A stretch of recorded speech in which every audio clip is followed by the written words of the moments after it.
ओम नमो भगवते वासुदेवाय। हर हर शंभो, हर हर गंगे। श्री राम तीर्थ की महिमा।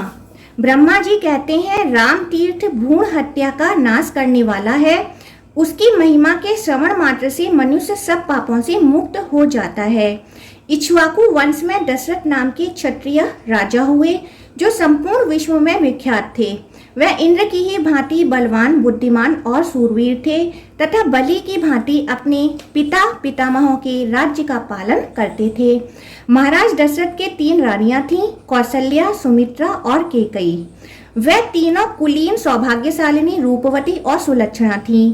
राजा दशरथ जब अयोध्या के राज सिंहासन पर आसीन थे और ब्रह्मावेताओं में श्रेष्ठ वशिष्ठ जी उनके पुरोहित के पद पर प्रतिष्ठित थे, उस समय देश में न रोग थे और न मानसिक चिंताएं। न तो अनावृष्टि होती थी और न अकाल ही पड़ता था। ब्राह्मण, क्षत्रिय, वैश्य तथा शूद्रों को और चारों आश्रमों को भी पृथक पृथक बड़ा सुख मिलता था। एक समय की बात है, देवताओं और दानवों में राज्य के लिए युद्ध छिड़ गया। न तो उसमें देवताओं की जीत होती थी और न दैत्यों एवं दानवों की ही।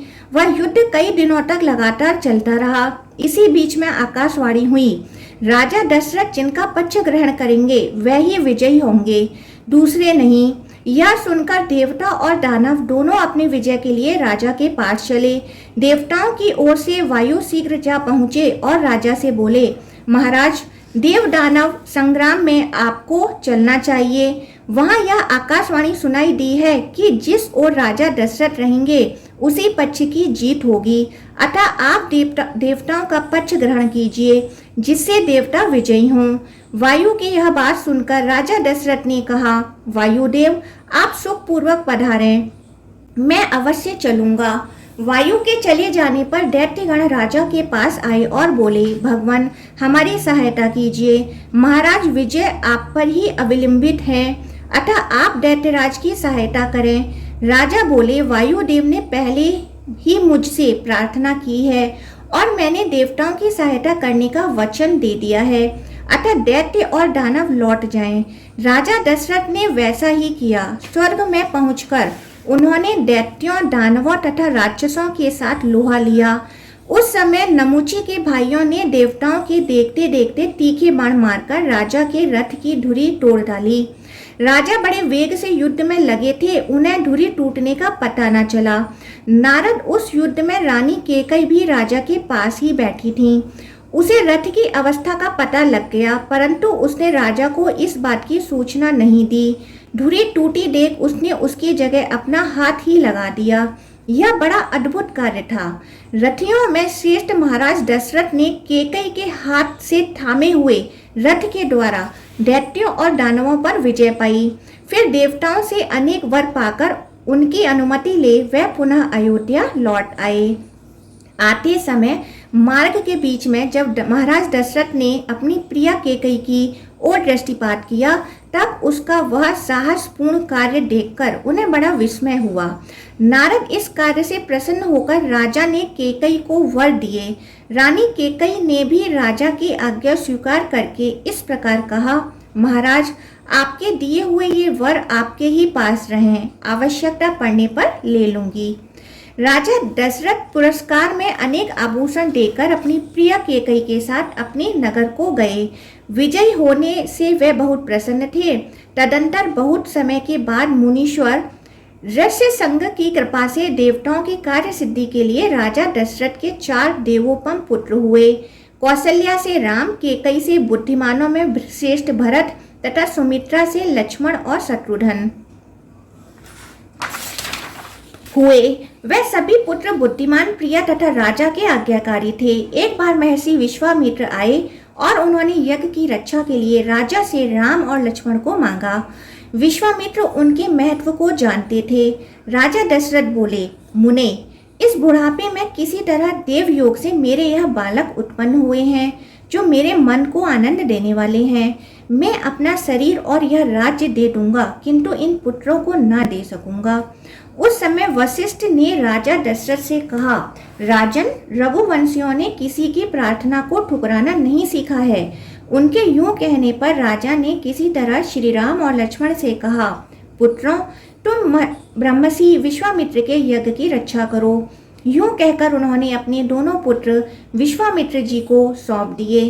राम और लक्ष्मण ने बहुत अच्छा कहकर राजा दशरथ को नमस्कार किया और यज्ञ की रक्षा के लिए विश्वामित्र जी के साथ प्रसन्नता पूर्वक चल दिए।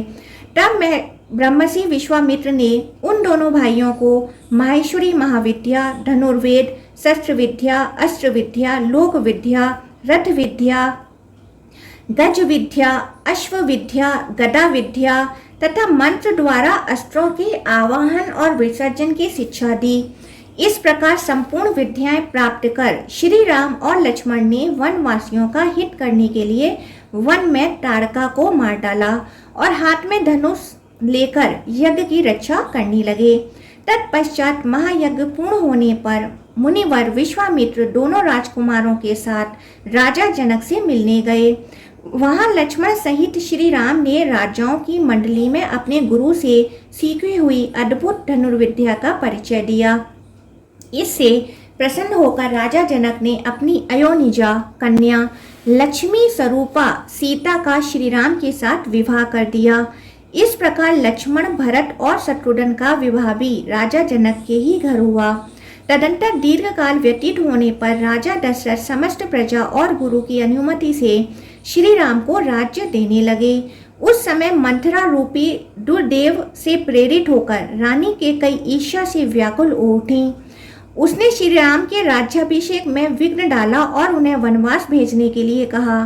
साथ ही उसने वही राज्य भरत के लिए मांगा, परंतु राजा ने स्वीकार नहीं किया। पिता के सत्य की रक्षा के लिए श्री राम स्वयं ही घोर जंगल में चले गए। सीता और लक्ष्मण ने भी उन्हीं का साथ दिया। श्री राम ने अपने सद्गुणों के कारण सत्पुरुषों के शुद्ध हृदय में घर बना लिया था। जब श्री राम राज्य की तृष्णा से रहित और वनवास के लिए दीक्षित हो लक्ष्मण और सीता के साथ वन चले गए, तब राम, लक्ष्मण और गुणशालिनी सीता का स्मरण करके महाराज को बड़ा दुख हुआ और उन्होंने अपने प्राण त्याग दिए। इधर श्री रामचंद्र जी चलते चलते चित्रकूट में आए। वहीं उन्होंने 3 वर्ष व्यतीत किए। फिर वहां से दक्षिण दिशा की ओर चलकर वे क्रमशः दंडकारण्य में पहुंचे, जो समस्त देशों में पवित्र और तीनों लोकों में विख्यात है। वह महान वन दैत्यों से सेवित होने के कारण बड़ा भयंकर था। ऋषियों ने भयभीत होकर उसे छोड़ दिया था। श्री राम ने वहां दैत्यों और राक्षसों को मारकर दंडक वन को ऋषि मुनियों के रहने योग्य बना दिया। फिर 5 योजन आगे जाकर वह धीरे धीरे गौतमी के तट पर पहुंचे। भगवान शिव के जो पुंजीभूत एवं अनिर्वचनीय पराशक्ति हैं, वही जल स्वरूप में प्रकट हुई गौतमी नदी है, ऐसा संत महात्माओं का कथन है। गौतमी ब्रह्मा, विष्णु और शिव के लिए भी माननीय तथा वंदनीय है। श्री राम बोले, अहो, गंगा का कैसा अद्भुत प्रभाव है। तीनों लोकों में इनकी कहीं उपमा नहीं है। हम धन्य हैं कि इन तिरुभुवन पावनी गंगा का दर्शन पा सके। यूं कहकर श्री राम ने बड़े हर्ष के साथ महादेव जी की स्थापना की और यत्न पूर्वक 1650 से 36 कलाओं वाले महादेव जी की आवरण सहित पूजा करके हाथ जोड़ उनकी स्तुति करने लगे।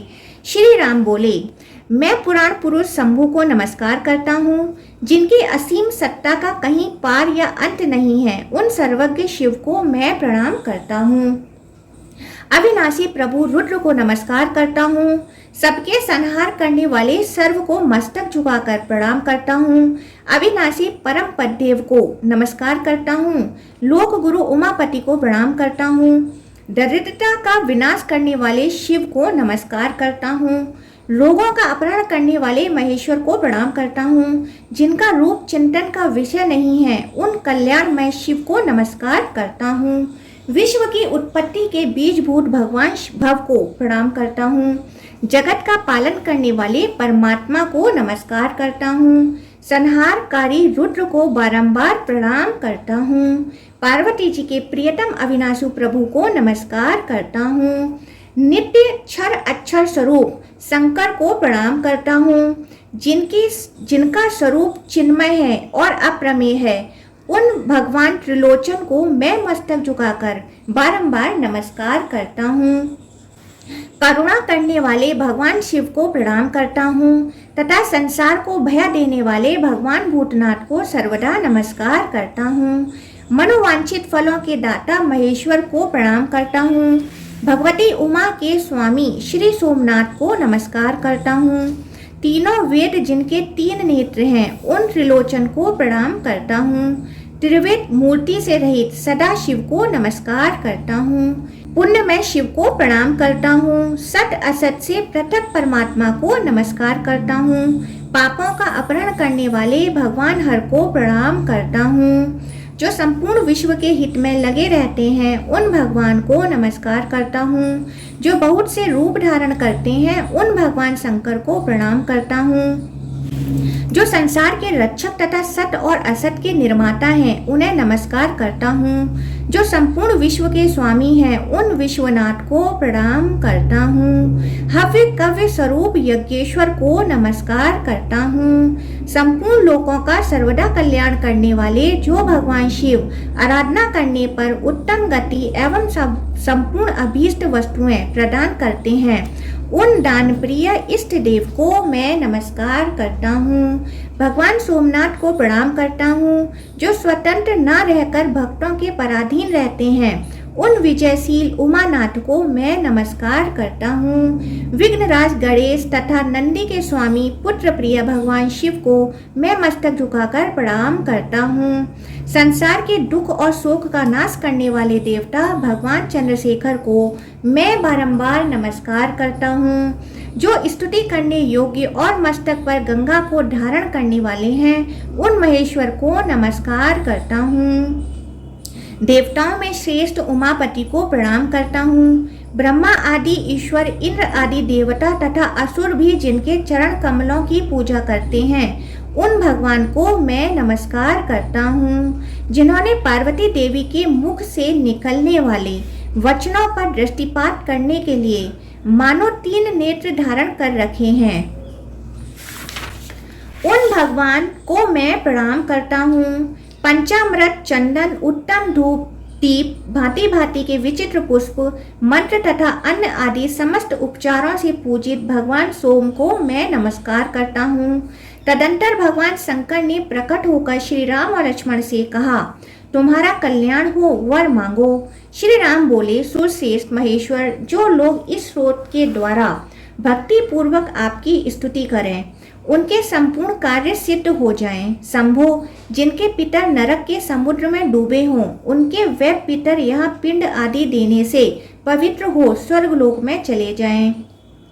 जन्म भर के कमाए हुए मानसिक वाचिक और शारीरिक पाप यहाँ स्नान करने मात्र से तत्काल नष्ट हो जाएं। जो लोग यहाँ याचकों को भक्ति पूर्वक थोड़ा सा भी दान दें वह सब अक्षय होकर दाताओं के लिए उत्तम फल देने वाला हो। यह सुनकर शंकर जी बहुत प्रसन्न हुए। उन्होंने एवं मस्तु कहकर श्री रामचंद्र की बात का अनुमोदन किया। सुरश्रेष्ठ भगवान शिव के अंतर्धान हो जाने पर श्री राम अपने अनुगामियों के साथ धीरे धीरे उस प्रदेश में गए जहाँ से गोदावरी नदी प्रकट हुई है। तब से वह तीर्थ श्री राम तीर्थ के नाम से प्रसिद्ध हुआ। जहाँ लक्ष्मण ने स्नान और शंकर का पूजन किया वह लक्ष्मण तीर्थ के नाम से प्रसिद्ध हुआ और जहाँ सीता ने स्नान आदि किया वह सीता तीर्थ के नाम से कहलाया। सीता तीर्थ नाना प्रकार की समस्त पाप राशि को निर्मूल करने में समर्थ है। जिसके चरणों से तिरुभुवन पावनी गंगा प्रकट हुई उन्होंने ही जहाँ स्नान किया उस तीर्थ की विशिष्टता के विषय में क्या कहा जा सकता है। अतः श्री राम तीर्थ के समान कहीं कोई भी तीर्थ नहीं है। जय श्री राम। ओम नमः शिवाय। ओम नमो भगवते वासुदेवाय। हर हर गंगे।